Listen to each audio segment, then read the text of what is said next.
Hello, everyone. The clip you're about to hear is from one of our exclusive Patreon episodes, and just like all of our other episodes, it might contain major spoilers. You've officially been warned.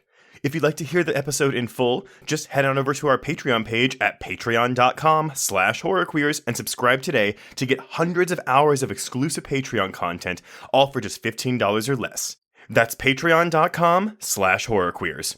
Without further ado, here is your Patreon clip. Okay, right off the bat, Joe, did this work for you, or do you understand some of the complaints people had? I think this worked about 95% for me, and then 5% of me understands where people are coming from, because yeah, in a way, this wraps up in a very neat and tidy bow, and I think for some people, it's just going to ring not inauthentic, but it's a little too pat. It's a little too safe. I think some people kind of wrote this off as, oh, okay, well, you could have done more with this. Yeah, I think I'm kind of in the same boat. I didn't really mind that, yeah, it's all a bit twee, but I think okay, I'm going back to that discussion we had on The Witch, a couple months ago on the main feed, where we were kind of debating the good for her-ness ending of what that ending implies. And there's something about the ending of this where it's like, for some of these characters, namely like the Dudleys and Hugh, Olivia, and Nell, where I'm like, okay, yeah, they're together, and it seems kind of happy, but also they're all fucking dead. And they're all trapped in this house that's supposed to be evil. And so I don't even mind the resolution for the kids that are still alive. Like, sure, it's Pat, it's happy, whatever. But the implication for the ending for the ghost characters, I'm like, yeah, I guess you're all together, but you're still trapped in this evil house purgatory for the rest of your afterlife. See, and this is where I challenge you one final time for this series. I think we always just default assume that the house was evil, when in fact what this is revealing is that this is a Ryan Murphy level murder house, where it's just that people die here and they stay here. So if you die in the house, you stay there forever, but it's the individual people who make it evil, not necessarily the house itself. I mean, if the house is killing people, would you not say that makes it evil? It's not the house killing people, though. It's people like Poppy.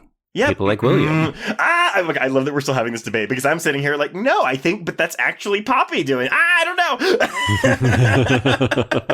I will accept your challenge, and we will talk about that as we go through it, because I'm not convinced by that. I don't think that the episode truly gives us any closure on whether the house is doing this or the ghost. I think, if anything, it invites the kinds of conversations that we've been having. I don't think there is a wrong answer. Yeah, I mean, and granted, I think that does tie back to Shirley Jackson's novel, where it is, even though Miss Jackson herself was like, no, the house is absolutely haunted, the book we have makes it feel ambiguous. Yeah, and I think because of the people that we're following, there can be, as you said, a kind of good for her or good for them-ness to this. So even if the house, if you want to go and say, yes, this house is definitely evil, there's still good people or good souls or good apparitions that have been trapped in here that aren't necessarily out to hurt or kill you.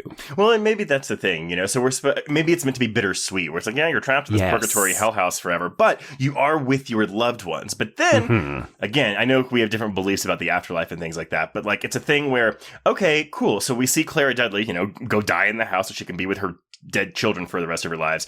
Do we think the rest of the Crane children are going to come and die in this house so they can be with their parents and sister for the rest of their lives? Well, I think what we're meant to take away from this ending is that Steve, having inherited the Hugh role, has not told them this. So I think they're just going to be out there living their lives. So it's really only going to be potentially Steve who would know to come and die in the house to live on forever. Also, like, you really got to arrange your death for that, right? Like, well, like, okay. I mean, you see Mr. Dudley kind of hoofing it like, oh, I got to get Clara across this threshold. So, I mean, yeah, like, I didn't find this wholly satisfying, but it wasn't a misfire for me. So I think I'm right there with you with like that 95%. Yeah. And here's the thing. I will also confess, I definitely cried at least twice in this.